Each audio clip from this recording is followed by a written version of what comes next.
हमारा अगला question geometrical optics से है, जहां पर एक कर्व सरफेस से रिफ्रैक्शन आपको दिखाई दे रहा है। एक तरफ जो मीडियम है वो एयर है, एक तरफ मीडियम जो है वो म्यू है, और यहाँ पर एक लाइट रे आ रही है। जो लाइट रे आ रही है वो बी हाइट पे आ रही है, और आपको पता करना है कि वो किस जगह जाकर के वो हिट करने वाली है इस पे। How to calculate work done by battery, तो उसके लिए देखिए, पहले आपकी बैटरी ने जो टोटल चार्ज बहाया था वो चार्ज बहाया था 140 प्लस 360, यानी कि उसकी वैल्यू थी 500 माइक्रोकूलम।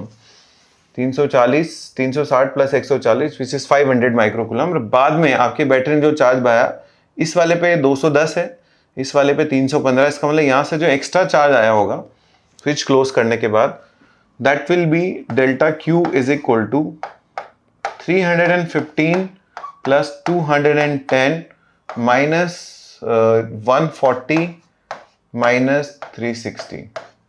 Welcome again. इसके जस्ट पहले वाले वीडियो में हमने देखा कि हमने किस तरह से मॉडर्न फिजिक्स के, उसके अलावा एक क्वेश्चन हम लोगों ने किया था उसका एलसी ऑसिलेशन, जो कि बहुत प्यारा क्वेश्चन था। और उसके बाद लास्ट में मैंने आपको एक क्वेश्चन दिया था जो कि इस समय स्क्रीन पे है। ये वेव ऑप्टिक्स का क्वेश्चन है, लेकिन ये साउंड वेव में भी ऐसा क्वेश्चन पूछा जा सकता है। आपको यहाँ पे दो सोर्सेज दे रखे हैं, और वो दोनों सोर्सेज जो हैं कोहेरेंट सोर्सेज हैं, और आपको लोकेट करके बताना है कि कौन कौन सी जगह पर आपके मैक्सिमा बनने वाले हैं। तो जैसा कि आप देख पा रहे हैं कि जो एंगल है वो इन्होंने यहाँ से दिया हुआ है। सामने स्क्रीन पे जो आंसर है वो शायद आपको अच्छे से दिख नहीं रहा होगा, तो मैं क्लियरली यहाँ पे बताऊंगा। तो सबसे पहले देखो, theta is equal to 0 degree, theta is equal to 90 degree, theta is equal to pi, और थीटा इज इक्वल टू 3π/2 पे चार मैक्सिमा तो एक क्लियर है। चार मैक्सिमा क्यों क्लियर है? क्योंकि यहाँ पे जो पॉइंट होगा, यहाँ का जो साउंड आएगा और यहाँ की जो लाइट आएगी और यहाँ की जो लाइट आएगी, उन दोनों के बीच का जो गैप होगा, that gap will be 2 lambda which corresponds to a maxima. जो ये वाला पॉइंट होगा, इस पे जो यहाँ से लाइट आएगी और यहाँ से जो लाइट आएगी, दोनों का रास्ता बराबर होगा। Again it corresponds to a maxima. Similarly here and here there are 4 maxima. अब बात करते हैं कि उसके अलावा कहीं कहीं मैक्सिमा है, तो कहाँ पर है? तो थोड़ा सा अपने को ज्योमेट्री लगानी पड़ेगी। देखो ये पॉइंट, देखो एक बात तो क्लियर है कि यहाँ पे पार्ट डिफरेंस है 0, यहाँ पे 2 लैम्डा, तो कहीं ना कहीं कोई पॉइंट ऐसा जरूर मिलेगा जहाँ पे पार्ट डिफरेंस जो होगा वो लैम्डा के बराबर होगा। अगर हमने एक पॉइंट ढूंढ लिया तो फिर हम सिमेट्री से बाकी सारे पॉइंट्स को लोकेट कर लेंगे। तो थोड़ी सी ज्योमेट्री लगाते हैं। देखो, this gap is 2 lambda, this is a very small gap as compare to the radius. यहाँ पर है सेंटर, और यहां से हमने उस पॉइंट का जो एंगल है वो ड्रॉ कर लिया थीटा। ओके, अब यहां पर थोड़ा सा अजम्पशन हम ले सकते हैं। यहां पर अगर मैं एक पॉइंट रख करके यहां से एक आर्क बनाता हूं, तो आर्क ऑलमोस्ट ऐसा होगा, इस तरह का आर्क होगा। मैं कलर का पेन का इस्तेमाल कर लेता हूं। यहां पे इस तरह का आर्क होगा। This gap and this gap they are equal. इसका मतलब यहां से लेकर यहां तक की जो एक्स्ट्रा लेंथ है वही मेरा पार्ट डिफरेंस है। ठीक, क्योंकि रेडियस बहुत ज्यादा है, तो हम ऐसे मान सकते हैं कि जो तीनों लाइंस हैं, these lines are almost parallel. बहुत दूर है, रेडियस बहुत बड़ी है, गैप बहुत छोटा है, और ये वाला जो एंगल है, दिस एंगल इज थीटा। तो यहां से अगर मैं एक परपेंडिकुलर जैसा डाल दूं, तो ये जो गैप बचेगा, that gap will be equal to part difference approximately. So this is 2 lambda, this is 2 lambda, this angle is theta, this is also theta. आप देख सकते हैं अगर ये दोनों एंगल थीटा है, दिस इज ऑलमोस्ट थीटा, ये वाला एंगल ऑलमोस्ट थीटा होगा। थीटा से ऑब्वियसली थोड़ा सा कम होगा, बट बहुत नेग्लिजिबल गैप है। तो हम ऐसे बोल सकते हैं delta X is approximately 2 times lambda cos theta, and that should be equal to lambda. Solve करोगे तो आपको कॉस थीटा की वैल्यू मिलने वाली है हाफ। जानते हैं कॉस थीटा की वैल्यू हाफ का मतलब क्या होता है? Theta is equal to 60 degree. इसका मतलब जो हमारा फर्स्ट मैक्सिमा आएगा, यहां पर आप देख सकते हैं, एक तो आपका मैंने कहा था π/2 पे आ गया, उसके अलावा 0 पे आ गया। इन दोनों के बीच में जो एक और मैक्सिमा आएगा वो आएगा π/3 पे। ठीक है, इसका मतलब इधर π/3 पे एक मैक्सिमा आएगा। अब हम बाकी सारे मैक्सिमा को लोकेट कर सकते हैं। कैसे लोकेट कर सकते हैं? फर्स्ट क्वाड्रेंट में एक यहाँ पे आएगा 60 एंगल पे, सेकेंड क्वाड्रेंट में यहाँ पे आ जाएगा 60 एंगल पे ड्यू टू सिमेट्री, फोर्थ में, और सेकेंड क्वाड्रेंट में यहाँ पे आ जाएगा 60 पे, और थर्ड में यहाँ पे आ जाएगा 60 पे। तो आप देख सकते हैं एक एंगल तो हो गया आपका 60, एक हो गया 0, एक हो गया 90, एक एंगल हो गया 120, ठीक है, एक एंगल हो गया आपका 180 प्लस 60 दैट इज 240, और एक एंगल हो गया आपका 270, और एक एंगल हो गया आपका 300। These are the final answers. 0, 60, 90, उसके बाद यहाँ से 60 कम यानी कि 120, और 240 और 270। जिस जगह से मैंने क्वेश्चन लिया था वहां पर ये कुछ आंसर्स शायद गलत हैं, हो सकता है उन्होंने एंगल ऊपर से ले लियो। उन्होंने एक आंसर 30 भी लिख रखा है जो कि इसमें नहीं आता। इसका जो करेक्ट आंसर है मेरे हिसाब से वो 60 डिग्री है। This is the way. मैंने इसको वेक्टर से भी करके देखा और मैंने वेरीफाई किया कि इसका आंसर यहाँ से 60 डिग्री आता है। आप भी करिएगा, और अगर आपको लगता है कि इसमें कुछ गड़बड़ है कैलकुलेशन में तो जरूर कमेंट बॉक्स में डालिए। तो बहुत अच्छा क्वेश्चन था, और सेम सवाल साउंड में भी आ सकता है। चलते हैं अगले क्वेश्चन पे। ये काइनेमेटिक्स का क्वेश्चन है। There is an inclined plane of angle alpha and we are projecting a ball with a velocity v, जो कि पता नहीं किस एंगल पे हमने प्रोजेक्ट की। वो बॉल इस इंक्लाइंड प्लेन पे गिरती है, गिरने के बाद वो वर्टिकली जाती है, वर्टिकल जाने के बाद वो उसी पाथ को रिट्रेस करती है और वापस अपनी लोकेशन पे लौट के आ जाती है, और हमको टोटल टाइम ऑफ जर्नी बताना है। तो इसका मतलब यहाँ पर क्या है, एक तो पहली बात यहाँ पर एक इंटरेस्टिंग बात लिखी हुई है, it makes an elastic collision. इसका मतलब कोलिजन के दौरान एनर्जी का लॉस नहीं होता। जिस स्पीड से बॉल दीवार पे टकराती है उसी स्पीड से वो वापस से रिबाउंड होती है। तो पहले समझते हैं कि हो क्या रहा होगा। तो देखो यहाँ से पता नहीं किस एंगल थीटा पे हमने इसको प्रोजेक्ट किया होगा, उसके बाद ये बॉल यहाँ जाके टकराई होगी। टकराने के बाद ये वाई डायरेक्शन में चली जाती है, वाई डायरेक्शन में जाने के बाद एक पीक अक्वायर करती है, उसके बाद कम बैक करती है, पाथ को रिट्रेस करती है, ठीक है। जिस स्पीड से टकराती है, मान लीजिए टकराते टाइम इसकी जो स्पीड है वो v प्राइम है, तो उसी स्पीड से वो बॉल जो है रिबाउंड करती है v प्राइम पे। जब इलास्टिक कोलिजन होता है एनर्जी का लॉस नहीं होता, तो नॉर्मल के साथ जितने एंगल पे बॉल आती है उतनी एंगल पे जाती है, बिकॉज सरफेस इज फ्रिक्शनलेस। ना इसके अलोंग द इंक्लाइन वेलोसिटी में चेंज आ रहा है, ना इसकी परपेंडिकुलर टू इंक्लाइन वेलोसिटी में चेंज आ रहा है। तो मैं यहाँ से कुछ चीज़ों का प्रिडिक्शन कर सकता हूँ, जैसे if this angle is alpha, this angle is also alpha, this angle is 90 minus alpha and this angle is again alpha. इसका मतलब इंक्लाइन के साथ जब बॉल टकरा रही होगी तो टकराते समय इंक्लाइन के साथ या इंक्लाइन के नॉर्मल के साथ जो बॉल की वेलोसिटी ने एंगल बना रखा होगा that would have been alpha.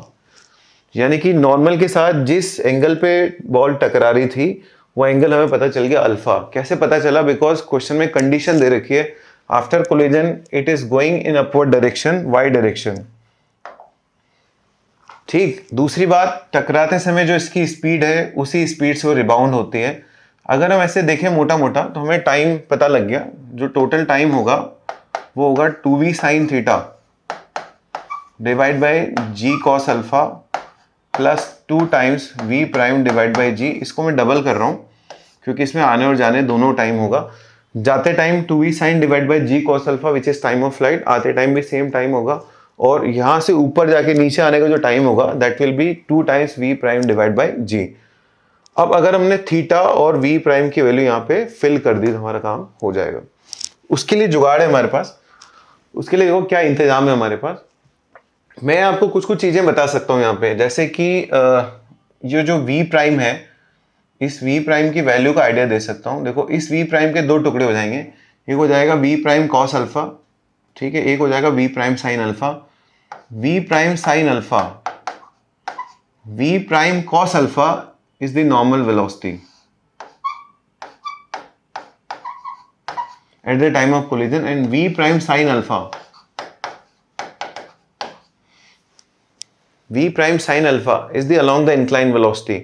आप ऐसे बोल सकते हो नॉर्मल डायरेक्शन में जो इसकी शुरुआत वाली वेलोसिटी थी ना वो थी v sin थीटा, और along the incline जो इसकी वेलोसिटी थी वो थी v cos थीटा। जो v cos थीटा है वो बदल करके ये हो गई, और जो v sin थीटा है वो ये हो गई। हम लोग अगर इंक्लाइन के परपेंडिकुलर और इंक्लाइन के अलोंग, इसको मान लीजिए x डायरेक्शन, इसको y डायरेक्शन अगर मान लें, तो आप देख सकते हैं इंक्लाइन के परपेंडिकुलर डायरेक्शन में टोटल डिस्प्लेसमेंट हो गया 0। तो मैं ऐसे बोल सकता हूँ v prime square cos square alpha V square is equal to U square, यानी कि U square V square sine square theta minus 2 times G. Incline के परपेंडिकुलर एक्सेलरेशन होगा जी कॉस अल्फा मल्टीप्लाई बाय 0। मुद्दे की बात यह है कि ये वाली वेलोसिटी और ये वाली वेलोसिटी सेम आने वाली है, स्पीड नॉट वेलोसिटी। क्यों? क्योंकि इंक्लाइन की जो परपेंडिकुलर डायरेक्शन है उस डायरेक्शन का डिस्प्लेसमेंट कितना हो गया 0। तो जब आप इक्वेशन लगाएंगे this square is equal to this square plus 2 times perpendicular acceleration into displacement, we are going to get a very important result which is v sin theta is equal to v prime cos alpha. मैंने आपको बताया ना हमको दो चीजें निकालनी है। क्या क्या निकालना है? एक तो v प्राइम की है और एक साइन थीटा की वैल्यू निकालनी है। जैसे ये दो चीजें मिल जाएगी हमें आप फिट कर देंगे और हमको टोटल टाइम ऑफ फ्लाइट मिल जाएगा, बिकॉज टाइम ऑफ फ्लाइट हमको निकालना है किसकी टर्म्स में? जो हमको गिवन पैरामीटर्स है उनकी टर्म्स में ही टाइम ऑफ फ्लाइट निकालना है। There is one more equation along the inclined velocity which is v prime sin alpha is equal to v cos theta minus g sin alpha multiplied by time of flight which is 2u sin alpha 2u sin theta divided by g cos alpha। एक बार मैं फिर से समझा देता हूं मैंने क्या लिखा। इक्वेशन लगाई मैंने along the incline, v जो कि फाइनल वेलोसिटी है इंक्लाइन के along is equal to U जो कि इनिशियल वेलोसिटी है प्लस ए। तो देखिए इसका जो एक्सेलरेशन है नीचे की तरफ है उसका इधर वाला जो कंपोनेंट होगा that will be g sine alpha, इधर वाला होगा जी cos alpha multiply by time of flight. अब v प्राइम की वैल्यू यहां से उठा के यहां डाल देते हैं। So I will be getting sine theta sine alpha divide by cos alpha is equal to cos theta, g से जी कैंसिल हो गया, minus sine alpha sine theta divide by cos alpha. कितना इंटरेस्टिंग है, ऐसा लग रहा है trigonometry का क्वेश्चन सॉल्व करें, एक 2 भी आएगा यहाँ पे। So 3 times sine theta sine alpha is equal to cos theta cos alpha. From here I can say tan theta is equal to cot alpha divided by 3। एक बार चेक कर लो, sine theta divide by cos theta is tan theta and cos alpha divide by sine alpha is equal to cot alpha and t नीचे आ जाएगा। इसका मतलब मैंने एक काम तो कर लिया, थीटा की वैल्यू किसके टर्म में निकाल ली? अल्फा की टर्म में।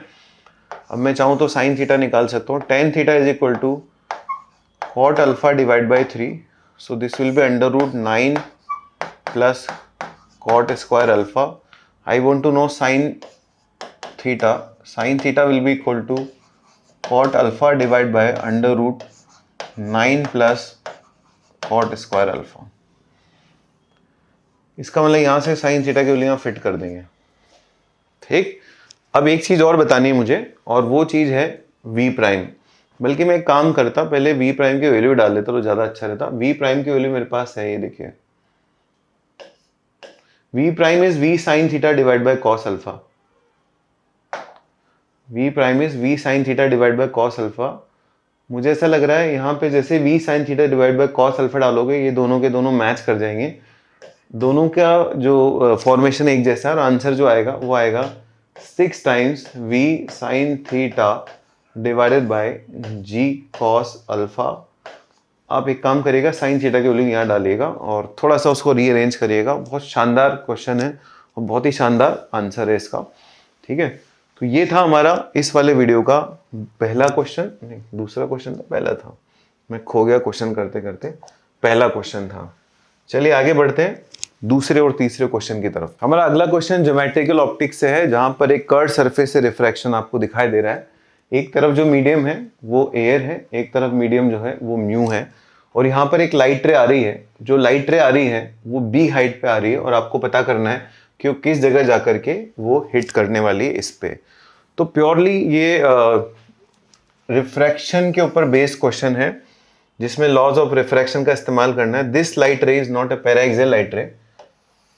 Since it is not a paraxial light ray, इसका मतलब आपको Snell's law, laws of refraction का इस्तेमाल करना है और फिर इस सवाल का जवाब देना है। तो यहाँ पर एक लाइट रे आ रही है जो कि इस तरह से बी हाइट पे आ रही थी। ठीक है, इसमें आप वो वाला फॉर्मूला नहीं अप्लाई कर सकते n2/v minus n1/u is equal to n2 minus n1/r। वो फॉर्मूला याद रखिएगा किसके लिए होता है, सिर्फ पैराएक्सियल लाइट रेज के लिए होता है। This is n and this is 1। यहाँ कहीं पे इसका सेंटर होगा इस कर्वेचर का, और अगर मैं इसको इससे मिला देता हूँ this will B a normal, and यहाँ से जब ये लाइट रे मुड़ेगी तो यहाँ कहीं जाके स्ट्राइक करेगी, और ये पॉइंट मेरा F है, ये पॉइंट मेरा P है। मेरा जो आंसर है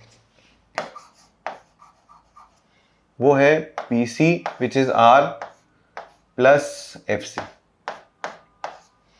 ठीक है, तो R में मुझे क्या ऐड करना है, F से लेकर C तक की डिस्टेंस ऐड करनी है। कैसे मिलेगी देखना ध्यान से। This is my angle of incidence, ये मेरा एंगल ऑफ इंसिडेंस है, और यहाँ पे देखिए ये नॉर्मल के साथ जो ये वाला एंगल है ये मेरा एंगल ऑफ रिफ्रैक्शन है। ठीक है, ये लाइट अगर ऐसे सीधे आगे बढ़ती तो ये वाला जो एंगल है this is deviation which is I minus R। I is angle of incidence, R is angle of refraction. आप देख सकते हैं ये पूरा का पूरा एंगल I है, तो ये जो पूरा का पूरा एंगल है ये भी क्या होगा, I होगा। ये छोटू R है तो इसका मतलब बचा कुचा छोटू क्या होगा, I minus R। If this angle is I minus R, this angle is also I minus R। अब देखो यहां पर मैं क्या इस्तेमाल करने जा रहा हूं, sine rule. I want to know CF। So CF यहां से लेकर यहां तक की distance divide by sine R। CF divided by इसके सामने का angle is equal to R which is radius of curvature divided by sine I minus R। इसका मतलब CF की वैल्यू जो है यहां से निकल जाएगी which will be equal to R times sine R divided by sine I minus R।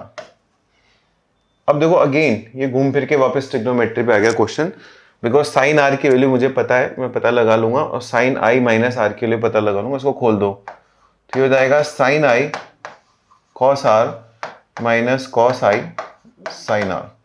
ठीक है, साइन I की वैल्यू तो डायग्राम से पता लगा लेते हैं अपन लोग। This angle is I, so this angle is also I, so sine I is equal to B divided by R।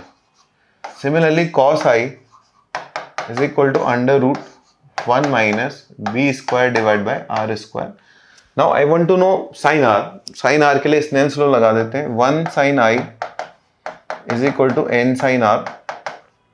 तो sin r भी मुझे पता लग गया, sin r is equal to b divided by n r, and cos r भी पता लग गया, cos r is equal to under root 1 minus b square divided by n square into r square. So ultimately we know everything. We know sin R, we know sin I cos R, and we can replace the values of all, and we can calculate the required answer, the distance between this point and this point. Now there is a very interesting result.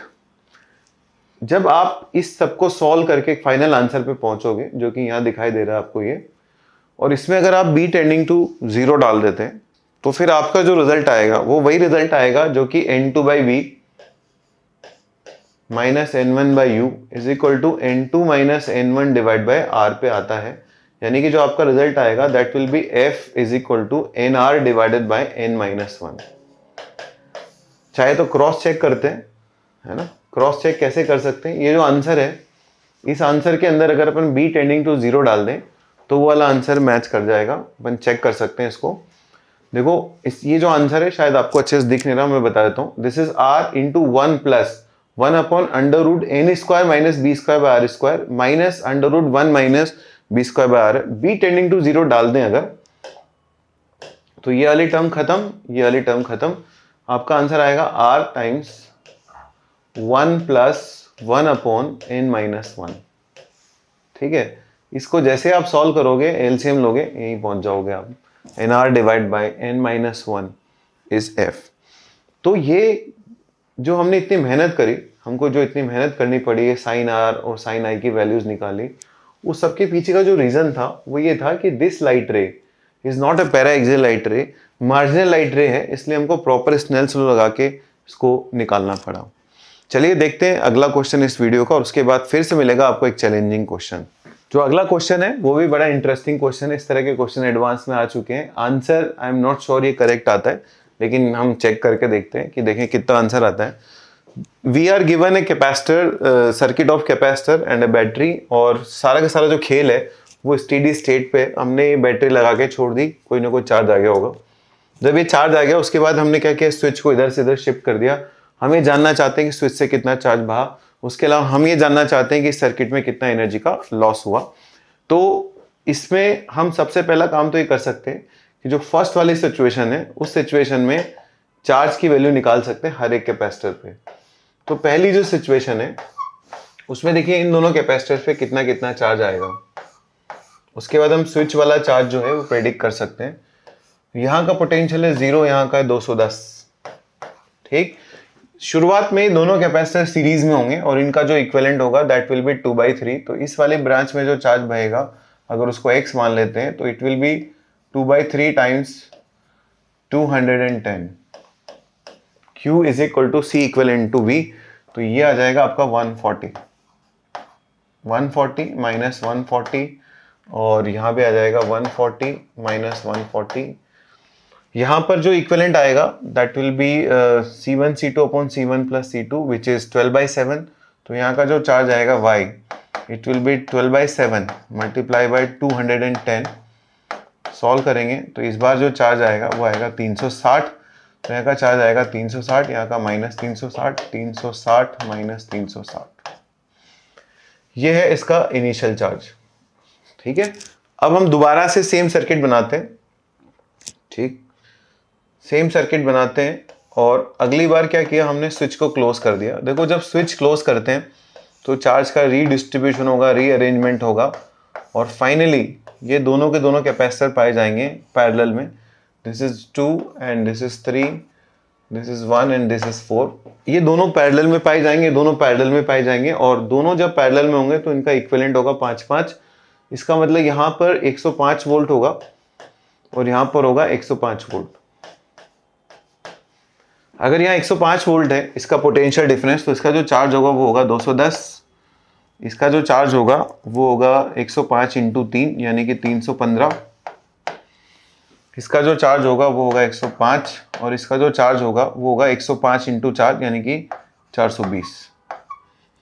Plus plus plus and plus. अब आप देख सकते हैं कि जब ये switch लगाया गया, यहाँ पर पहले स्विच खुला हुआ था, जब ये स्विच लगाया होगा तो कहाँ कहाँ से कितना कितना चार्ज आया होगा। तो जिस कैपेसिटर में पहले 140 था उस कैपेसिटर पे अब 210 हो गया। इसका मतलब यहाँ से कितना चार्ज आया होगा, 70। ठीक है, जिस पे पहले 140 चार्ज था उसका कम हो गया, और कम हो गया कितना हो गया, 105। इसका मतलब यहाँ से कितना चार्ज बहा होगा, 35। और ये दोनों आके गए किधर होंगे, इधर। इसका मतलब स्विच में से जो चार्ज आएगा वो जाएगा 105 माइक्रोकूलम। तो हम लोग इस तरह से इनिशियल और फाइनल सर्किट बना के फाइनल और इनिशियल चार्ज को देखते हुए बता सकते हैं कि इसका चार्ज पहले से बढ़ गया, इसका पहले से घट गया। बढ़ गया तो इसका मतलब इधर से आया होगा, घट गया मतलब इधर से चला गया होगा, और जाके कहाँ गए होंगे, इसके अंदर। Now you can also calculate you final, you initial and work done by battery, क्योंकि इसमें देखो हीट लॉस निकालने के लिए हमें ये फॉर्मूला लगाना पड़ेगा। Work done by battery is equal to U final minus U initial plus delta H. How to calculate work done by battery, तो उसके लिए देखिए पहले आपकी बैटरी ने जो टोटल चार्ज बहाया था वो चार्ज बहाया था 140 प्लस 360 यानी कि उसकी वैल्यू थी 500 microcoulomb. 360 plus 140 which is 500 microcoulomb. बाद में आपकी बैटरी ने जो चार्ज बहाया, इस वाले पे 210 है, इस वाले पे 315। इसका मतलब यहाँ से जो एक्स्ट्रा चार्ज आया होगा स्विच क्लोज करने के बाद, that will be delta Q is equal to 315 plus 210 minus 140 minus 360। This is 525 minus 500 which is 25 microcoulomb.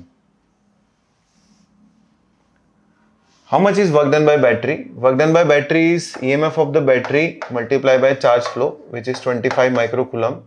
How much is U final? U final हम लोग लिख सकते हैं, वैसे तो हम चाहे तो इसका C इक्विवेलेंट निकाल सकते हैं। इस सब का जो C इक्विवेलेंट आएगा, देखो इसका इक्विवेलेंट है 5, इसका इक्विवेलेंट है 5, इसका मतलब दोनों सीरीज में जोड़ेंगे तो उनका सी इक्विवेलेंट आ जाएगा 2.5। तो हाफ इंटू 2.5 इंटू 210 का square, this is my U final, minus half into C equivalent initial, अभी लिख दूंगा कितना होगा, इंटू 200 का स्क्वायर, 210 का square plus delta H. Initial जो सी इक्विवेलेंट है वो देखिए, ऊपर वाले का 2/3 है, नीचे वाले का 12/7 है। So C equivalent initial is equal to 2/3 plus 12/7। तो आप जैसे ही यहाँ पर work done by battery C equivalent initial की वैल्यू डालोगे, there will be only one unknown, delta H. तो यहाँ से अपन लोग निकाल सकते हैं हीट लॉस। आपको वेरीफाई करना है कि हीट लॉस ही आ रहा है। मेरा ऐसा मानना है कि हीट लॉस के बजाय इसमें जो स्विच का चार्ज फ्लो हुआ है या वर्क डन बाय बैटरी है वो ज़्यादा अच्छे क्वेश्चन है। और अगर एडवांस में कोई ट्रिकी और क्रिस्पी क्वेश्चंस आते हैं तो ये दो अच्छे क्वेश्चंस है। हीट लॉस निकालना भी अच्छा क्वेश्चन है लेकिन उसमें टाइम ज़्यादा लगता है। मेरे को ऐसा लगता है कि ज़्यादातर अगर इंटीजर्स देखें या एडवांस का पैटर्न देखें तो वो लेंदी कैलकुलेशन के बजाय क्रिस्पी और टू द पॉइंट कैलकुलेशन पर ज़्यादा भरोसा रखते हैं। तो जो ये वाला पार्ट है ये थोड़ा लेंदी है, इसलिए मुझे लगता नहीं इस तरह का आना चाहिए। बाकी नॉलेज आपको इस चीज़ की होनी चाहिए कि निकालते कैसे, ताकि वर्स्ट सिचुएशन में आप उसको कर सकें। अब अगला जो क्वेश्चन है, क्योंकि वही कैपेसिटर की बातें चल रही है तो मैं आपको ये क्वेश्चन करने को दे रहा हूँ। ये आपका चैलेंजिंग क्वेश्चन है और आपको इस क्वेश्चन का आंसर कमेंट बॉक्स में डालना है। आपको इसका सोल्यूशन तभी मिलेगा जब कमेंट बॉक्स में मेरे को कोई ना कोई आंसर्स, कोई ना कोई बच्चा इसका आंसर देगा।